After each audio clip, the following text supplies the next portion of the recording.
चुनावी माहौल में लगभग गायब हो चुके मनमोहन सिंह एक बार फिर सुर्खियों में आ गए हैं। एक के बाद एक आई 2 किताबों ने बतौर पीएम मनमोहन सिंह की ऐसी फजीहत की है जो शायद ही इससे पहले किसी प्रधानमंत्री की हुई। स्वागत है आपका, मैं हूं दिनेश गौतम। विपक्ष तो पहले ही मनमोहन सिंह को कमजोर प्रधानमंत्री के तौर पर घेरता रहा, लेकिन इस पर उंगली उन्होंने उठाई है इस बार जो प्रधानमंत्री के साथ काम कर चुके हैं। पूर्व कोल सेक्रेटरी पीसी पारख और पीएम के पूर्व मीडिया सलाहकार संजय बारू की किताब से मचे तहलके पर होगी आज के निष्कर्ष में चर्चा, और इसके लिए हमारे साथ जुड़ रहे हैं खास मेहमान भी।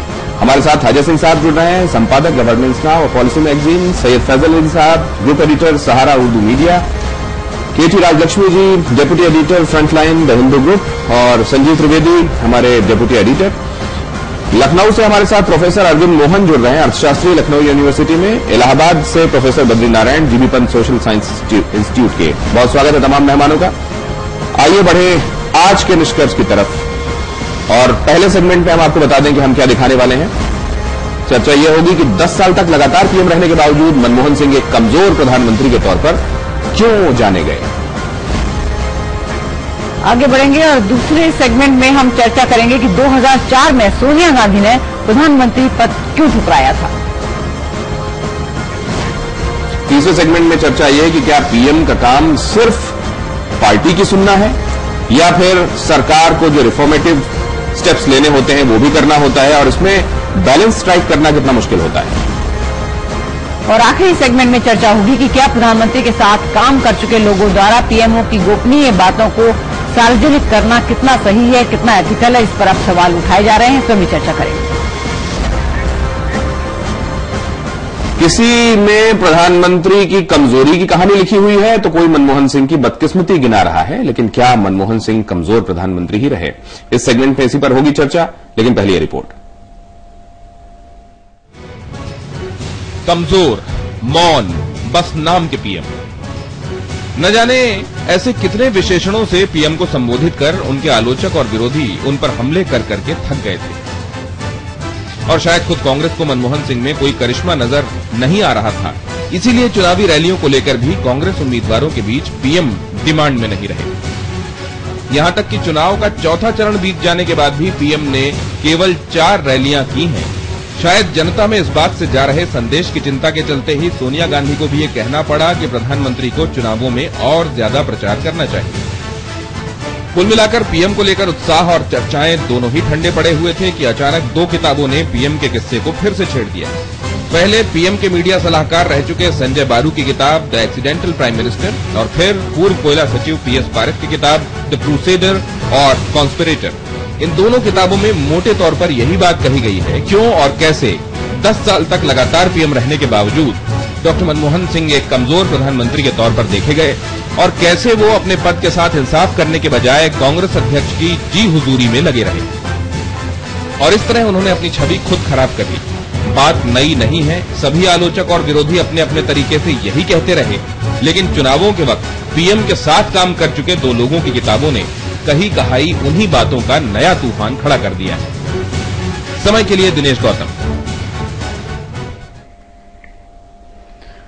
वाकई बातें कही कहाई हैं, लेकिन फिर क्यों इतना हंगामा है, क्यों इतना तूफान बरपा है, क्यों कांग्रेस कुछ घर का भेदी लंका ढाई या इट्यू ब्रूटस वाली शैली में कमेंट कर रही है इन किताबों पर? क्यों तूफान है? चर्चा यहीं से शुरू करते हैं। अजय, ये सब बातें सब लगातार मीडिया में है, मजाक में है, विरोधी भी लगातार ये कहते हैं, लेकिन एक इनसाइडर ने कह दिया और इस मौके पर कह दिया तूफान और हंगामा इस वजह से सिर्फ शायद भारत में इस तरह का वो नहीं रहा है कि जो इनसाइडर है वो बाहर आके ये बातें करे, तो ये अपने आप में एक ट्रेंड थोड़ा सा अलग है, और ये हमें तो लग रहा है ये अच्छा ट्रेंड है, क्योंकि एटलीस्ट अंदर क्या हो रहा है ये बात अगर लोग बाहर जाने तो जो फंक्शनिंग है वो पता चलेगा, अदरवाइज इंडिया में मालूम ही नहीं चलता है।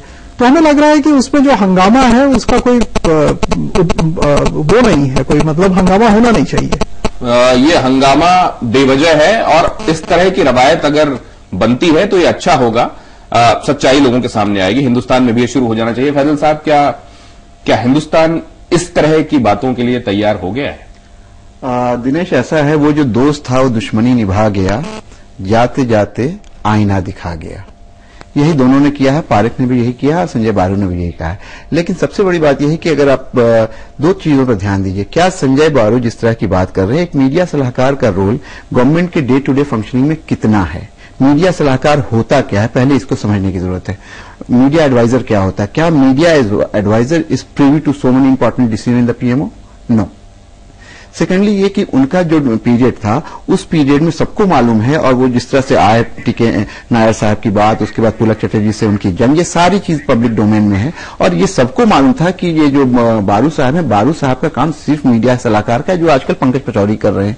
तो उनका ये दावा कि उस डिसीजन में मैं था और इस तरह की बातें हुई, और मैंने उनको एक बार ये कहा कि आप तो principal secretary to the prime minister की तरह एक्ट कर रहे हैं, जो किताबों में उन्होंने लिखा है, ये सारी बातें कहीं ना कहीं मुझे लगती है थोड़ी एक्सैजरेटेड है। सेकेंडली अगर पारेख की बात करें तो पीसी पारेख साहब 2004 से 2005 तक रहे कोल सेक्रेटरी। ये बताइए, सोचिए जरा सा कि coal secretary government of India है, वो अपने करियर के एंड पे हैं, कैबिनेट सेक्रेटरी के रेस में वो नहीं थे, रिटायर हो रहे थे। What was at stake? Nothing at all. तो 2005 में वो रिटायर हुए हैं और उस वक्त तक उन्होंने कुछ नहीं कहा और बिल्कुल खामोश रहे।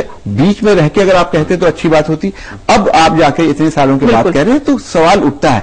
लेकिन जैसा अजय ने कहा कि ये एक अच्छी परंपरा है कि अंदर की बातें बाहर आ रही है, तो फिर वही सवाल उठता है कि जो बातें बाहर आ रही हैं क्या ये पब्लिक डोमेन में थी? बिल्कुल थी, पब्लिक डोमेन में थी, और ये भी अच्छा है कि पारदर्शिता होनी चाहिए, हेल्दी लोकतंत्र का ये एक तकाजा है। लेकिन राजलक्ष्मी ये बताएं, टाइमिंग इस वक्त जो बहुत इंपॉर्टेंट चीज है वो ये कि ये जो टाइमिंग चुनी गई है, ये इलेक्शन की टाइमिंग है। एक पार्टी को, एक व्यक्ति को या प्रधानमंत्री को या पार्टी के प्रमुख को जो डैमेज करता है, क्या उससे इसमें जो लिखी गई चीजें हैं उसकी ऑथेंटिसिटी पर सवाल उठाया जा सकता है? देखिए, ऑथेंटिसिटी तो अपनी जगह पर है और गॉसिप जो है उसमें वो अपनी जगह पर है, तो दोनों का अलग अलग से हमें जो है उसको देखना पड़ेगा, एवेल्युएट करना पड़ेगा। बाकी चीजें हैं जो आपने कहा, टाइमिंग की बात है, हाँ ये बहुत ही इंटरेस्टिंग एस्पेक्ट है, क्योंकि टाइमिंग ऑब्वियसली कांग्रेस पर इतना ज्यादा को ज्यादा मतलब बेनिफिट नहीं करता है, और कांग्रेस बहुत ही एक डैमेज करता है, बिल्कुल बिल्कुल डैमेज करता है।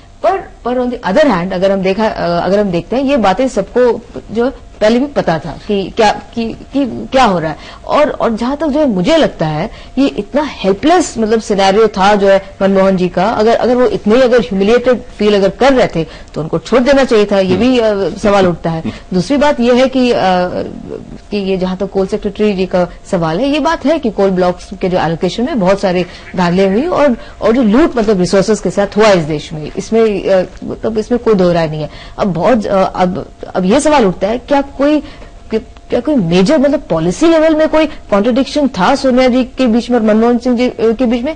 मेरे हिसाब से तो नहीं था, क्योंकि अगर कुछ मेजर आर्थिक नीतियों को लेकर कुछ आइडियोलॉजिकल सवाल पर कुछ मेजर मतभेद होते तो हम वो भी समझ सकते हैं। ऐसा भी तो नहीं हो रहा था, जो हो रहा था वो एक